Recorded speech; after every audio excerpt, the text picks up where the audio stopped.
오늘 새벽은 복음에 합당한 삶을 살라라는 제목으로 하나님의 말씀을 전하겠습니다.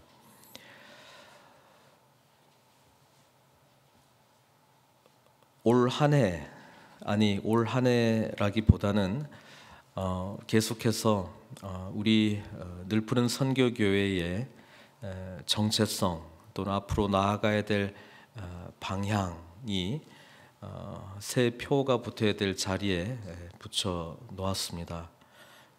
복음 중심의 선교적 제자 공동체, 이것은 올해 우리가 이루어야 될 목표라기보다는 우리 늘푸른 선교교회의 정체성, 우리는 이런 교회다라고 하는 정체성으로 우리 모두가 각인하기를 바랍니다.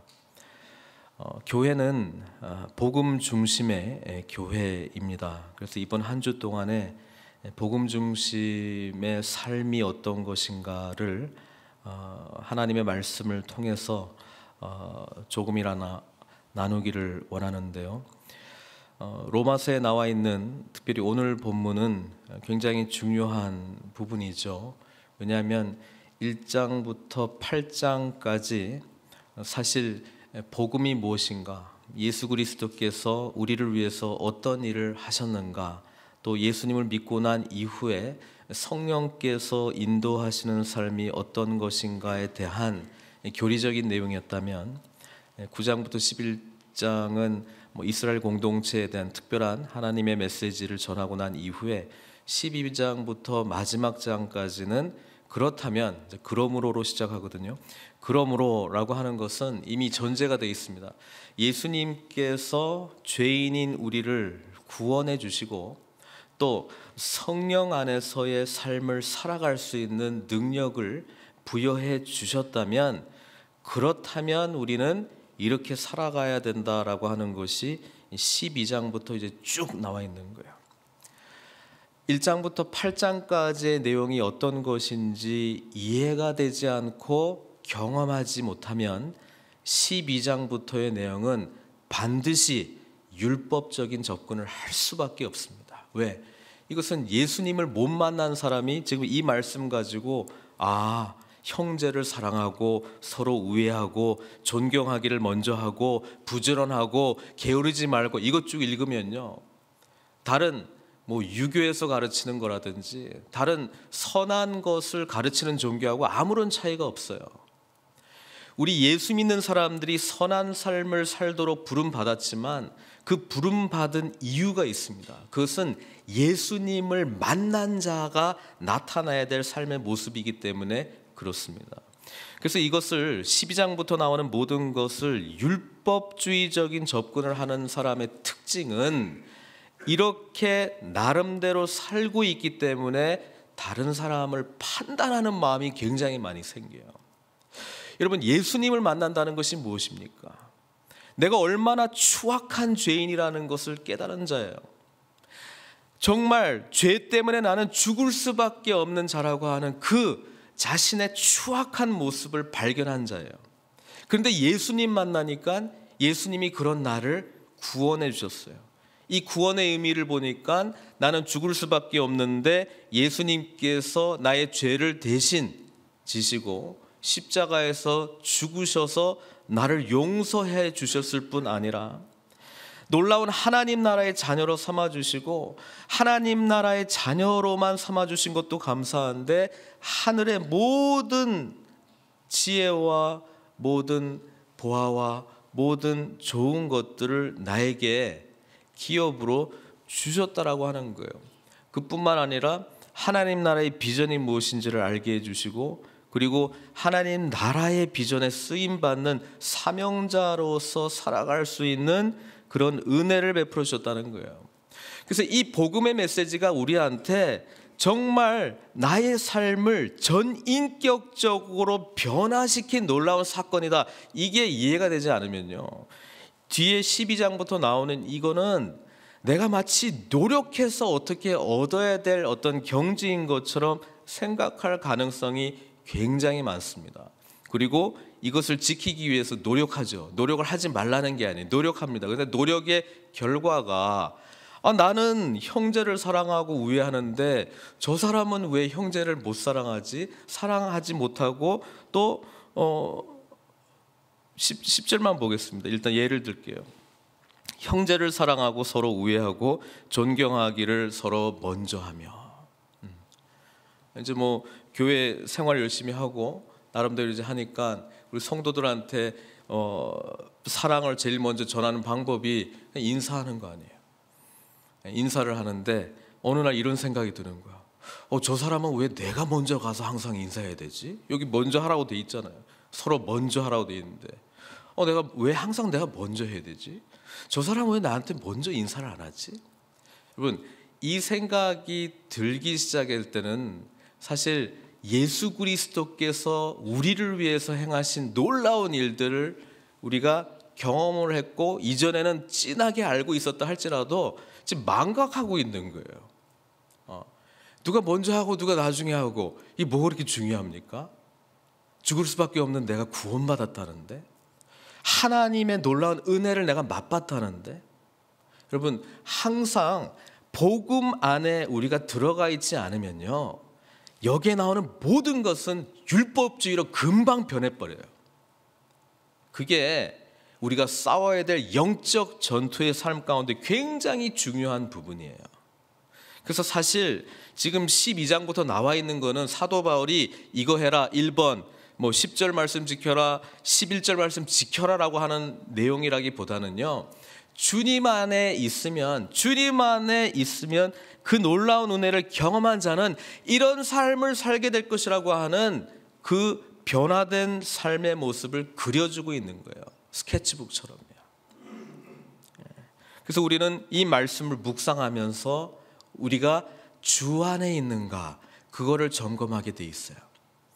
성경에 있는 모든 실천적인 내용은 내 자신을 돌아보지만 그것이 내가 열심을 내어서 더 주님을 따라야지라고 하는 것보다는, 열심 낸다면 11절의 열심이죠. 열심을 품고 주를 섬기는 거예요. 하나님의 놀라운 은혜, 예배자로서 내가 왜 예배를 드리고 있지? 주님께서 나를 위해서 행하신 놀라운 일들이 무엇인지 끊임없이 묵상하고 복음의 진리 가운데 들어가게 되면 이 나머지 하는 거는요, 저절로 성령의 열매 속에서 풍성하게 나타나는 삶의 라이프 스타일이에요. 이게 굉장히 쉬운 것 같지만 근본적인 건 뭐예요? 예수님 진짜 만났냐 이거예요. 예수님 진짜 만났냐 이거예요. 그냥 교회적인 생활이나 문화에 익숙해져 가지고 착하게 살아야지, 예배 생활 잘해야지, 다른 사람한테 예의를 지켜야지, 그 수준이 아니고요. 이거는 나의 전인격적인 변화를 경험했느냐, 예수님이 과연 하나님의 아들이신가, 정말 죄인이라고 하는 것도 깨닫는 것도 굉장히 중요한 과정인데요, 정말 나를 구원해 주셨는가 라고 하는 이 예수님 만난 은혜가 없으면 제가 하는 이야기가 지금 무슨 이야기인지 사실 잘 이해가 안 되는 거예요. 아니, 이해는 되더라도 경험이 되지 않는 거예요. 사랑하는 성도 여러분, 그래서 기독교 신앙의 핵심은요, 주님을 깊이 만나는 거예요. 주님을 너무나 실제적으로 만나는 거예요. 이거 없으면 반드시 율법주의 접근으로 오늘 12장에 나오는 이 말씀을 할 수밖에 없어요. 그리고 율법주의로 접근하는 사람은 반드시 판단하게 되고 이걸 지켰기 때문에 자기가 의롭다고 생각하게 된다는 말씀입니다. 이거를 전제로 하고 이 내용이 어떤 것인가를 좀 나누도록 하겠습니다. 9절부터 21절 헬라의 문법적인 어떤 내용들을 보면은 하나의 딱 맥락으로 되어 있습니다. 왜? 사랑에는 거짓이 없나니 악을 미워하고 선에 속하라. 악을 미워하고 선에 속하라. 그리고 21절은 어떻게 끝나요? 악에게 지지 말고 선으로 악을 이기라. 그러니까 비슷한 내용이에요. 이게 마치 서론하고 결론 부분을 딱 똑같은 말씀으로 비슷한 말씀으로 귀를 짓고 이게 하나의 단락이다, 그렇게 표현하는 문학적인 기법입니다. 그래서 지금 예수 믿는 자들, 복음 안에 있는 자들은 그러면 무엇을 삶의 어떤 라이프 스타일로 나타내야 되냐면, 한 단어로 표현하면, 굳이 표현하자면 사랑이죠. 그래서 신앙생활은 얼마나 많이 사랑할 수 있는가, 얼마나 이 사랑의 영역이 넓어질 수 있는가, 그거예요. 그거 보는 거예요. 우리는 가족들은 사랑하는 거 쉬워요. 이거는 뭐 누가 가르쳐 준 것도 아닌데 저절로 돼요. 그렇죠? 근데 복음이 들어오기 시작하면 이 사랑의 범위가 이웃에게로, 또 오늘 본문에 보니까 원수까지도 확장이 되는 거예요. 이거는 예수 만난 사람만이 할 수 있는 거예요. 예수님을 만난 사람만이 할 수 있어요. 왜? 우리가 하나님하고 원수되었던 자들이잖아요. 우리가 하나님 앞에 절대로 갈 수 없는 단절되었던 자들이잖아요. 그런데 예수님의 사랑 때문에 용서를 받았잖아요. 그래서 십자가의 은혜로 살려주셨을 뿐 아니라 이 복음에 해당하는 모든 은혜를 받은 자들이잖아요. 그러니까 먼저 용서받은 원수였던 자가 하나님의 사랑을 경험했기 때문에 우리의 라이프 스타일도 우리의 원수를 사랑할 수 있는 거예요. 그러니까 그거를 요구하는 거예요. 이게 율법주의 접근으로 하면요, 불가능한 이야기예요. 어떻게 원수를 사랑할 수 있습니까? 어떻게 나한테 정말 박해하고 부당한 대우를 한 사람을 내가 축복할 수 있습니까? 어떻게 가만히 있고 하나님의 진노하심에 내가 맡겨야 되겠다, 어떻게 이렇게 반응할 수 있습니까? 우리 인간인데요. 인간인데요. 그 말 쓰면 뭐예요? 우리는 인간적인 반응을 한다. 인간적인 반응은요, 누가 나한테 기분 나쁘게 하면 기분 나쁘게 반응하고 싶은 거야. 누가 나한테 해코지하면 나도 뭔가 복수하고 싶은 거예요. 그랬어? 다음에 두고 봐. 이 마음이 우리 인간의 마음이에요. 예수 만난 사람 그렇게 못한다는 거야. 왜? 우리가 하나님을 원수처럼 대했는데. 그렇죠? 그래서 이 말씀이 율법주의적으로 접근되지 않아야 되는데, 사실 이런 분들한테는 이게 좀 이 그레이 에리어가 될 수 있습니다. 어떤 분들이냐, 원래 착해, 성품 자체가 그렇게 악하지 않아, 난 독한 모습이 원래부터 없어, 그리고 나는 원래 사람들하고 그냥 좀 잘 지내는 스타일이야, 원래 그냥. 그렇죠? 자, 이분들은 사실 지금 12장에 나오는 걸 보면은 뭐 나름대로 사랑하고 우애하고 존경도 잘하는 것 같고, 뭐 힘들 때도 그래도 적극적으로 생각하고 뭐 좋은 게 좋다 하고, 이렇게 좀 긍정적인 에너지도 이렇게 이야기를 하고, 또 아파하는 사람, 힘들어하는 사람 있으면 다가가서 따뜻하게 좀 해주려고 하는 마음도 있고. 근데 구분하셔야 돼요. 예수님 때문에 그렇게 하는 건지, 나름대로의 성향이 그런 건지. 여러분, 성향이 그런 건지의 그 경계가 꼭 나오게 돼 있습니다. 뭐냐면 어떤 시점이 됐을 때 그렇게 안 되는 거예요. 저 사람한테는 그렇게 안 되는 거예요. 그거를 발견하기 시작합니다. 그럴 때 드는 생각이 뭔지 아세요? 나 원래 이런 사람 아닌데. 빨리 생각 고쳐보셔야 되는 게, 원래 그런 사람이에요. 우리가 그런 경험을 못했을 뿐이고 그런 상황이 나에게 주어졌지 않았을 뿐이지 50보 100보예요. 원래 그런 사람이에요. 빨리 그걸 깨달아야 돼요. 그런 다음에 우리는 주님 앞에 내가 얼마나 죄 가운데 있는 자인가를 깨달아야 되는 거예요. 오늘날 사실은요, 복음의 메시지가 전해졌을 때, 사실 미국 문화라고 하는 게 어떤 문화입니까? 그냥 나이스, 그렇죠? 속에서는 어떻게 생각하는지 모르겠지만 겉으로는 나이스, 스마일하고 나이스. 여러분, 이 컬처가 기독교 컬처입니까? 맞지만요, 겉으로 포장된 위선이죠.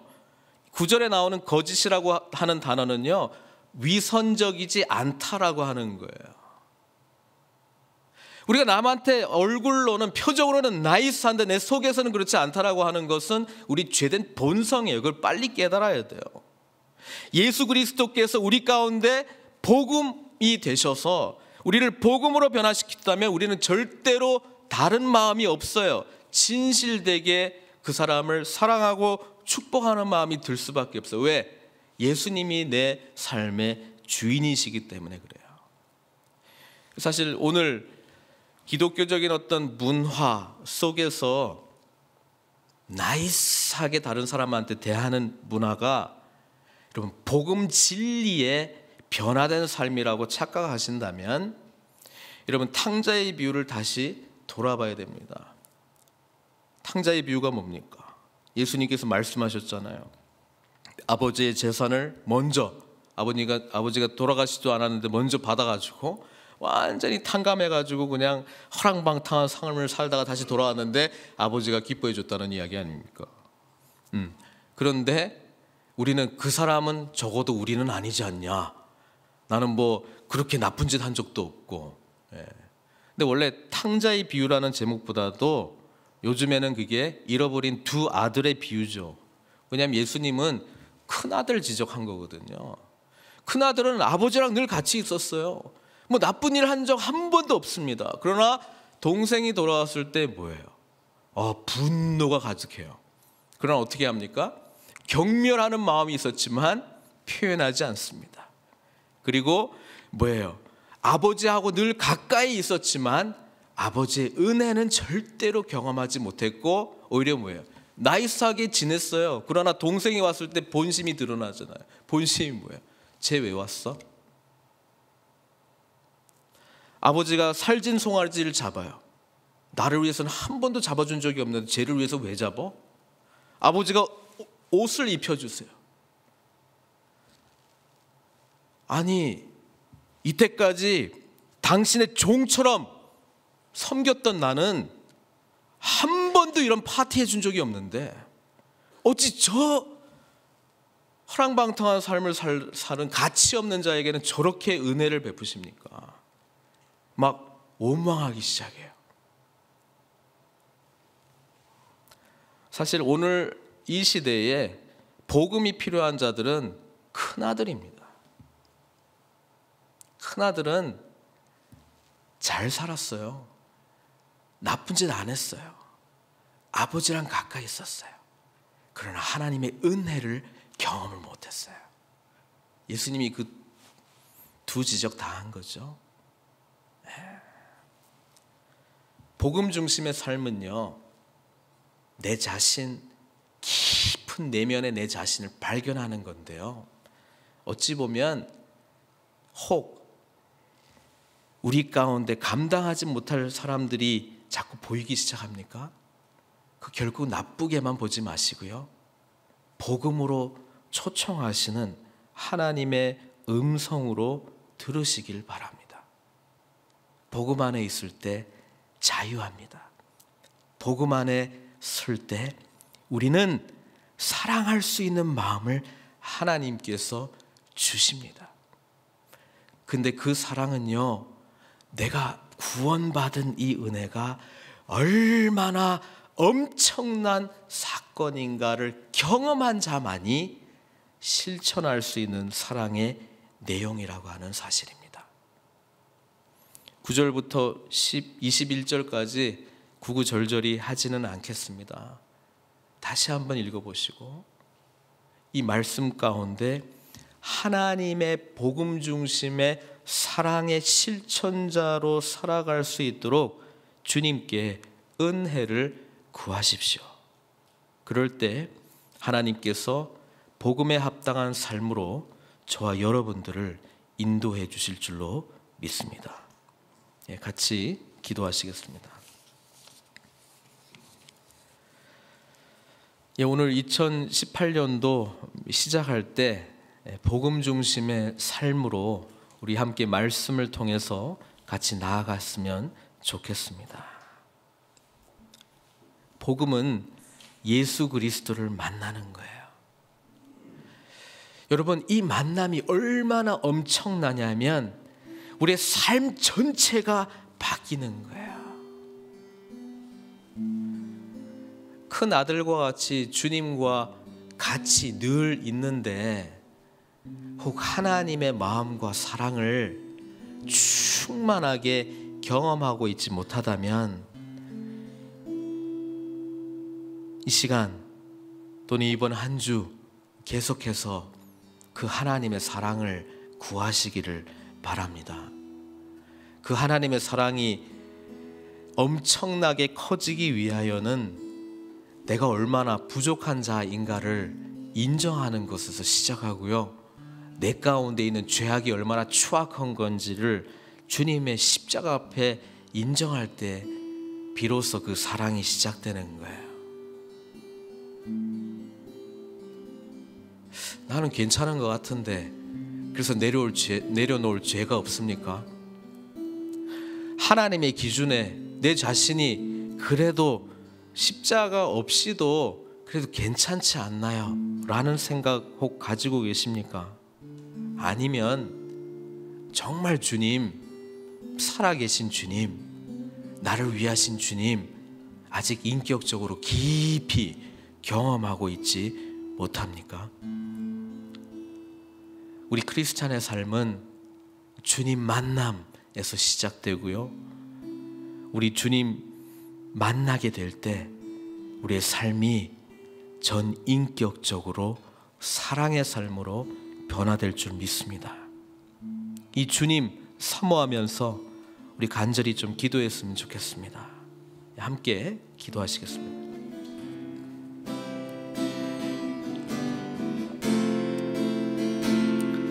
사랑의 하나님, 주님의 놀라운 은혜와 은총을 이 시간 베풀어 주시옵소서. 2018년도 복음 중심, 예수님 중심, 예수님과 인격적인 만남 중심으로 우리가 아버지 하나님 한 해를 시작하기를 갈망합니다. 주님 도와주셔서 오늘 이곳에 오신 주님의 놀라운 한량없는 은혜에 아버지 하나님 납작 엎드리요, 아버지 하나님 우리를 덮으시고 새로운 삶으로 인도하시는 주님의 놀라운 사랑에 초청에 반응하는 저희들 될 수 있도록 주여 도와주시옵기를 간절히 원합니다.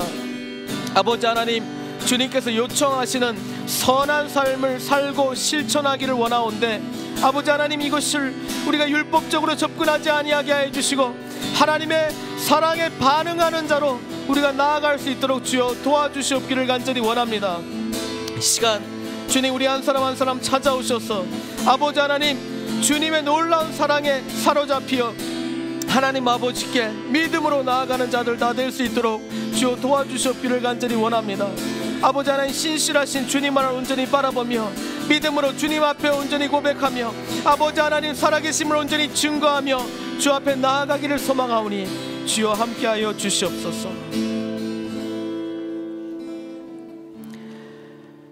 예수님, 우리를 살려주시고 구원해 주시고 하나님 자녀 삼아주시고 아버지 하나님 복음의 비밀을 깨닫게 하여 주시고 이제는 복음 중심의 삶으로 사랑을 실천하는 자로 주님께서 우리의 삶을 지배해 주시옵소서. 모든 것 주님께 의탁드리옵고 예수님의 귀하신 이름으로 기도드리옵나이다.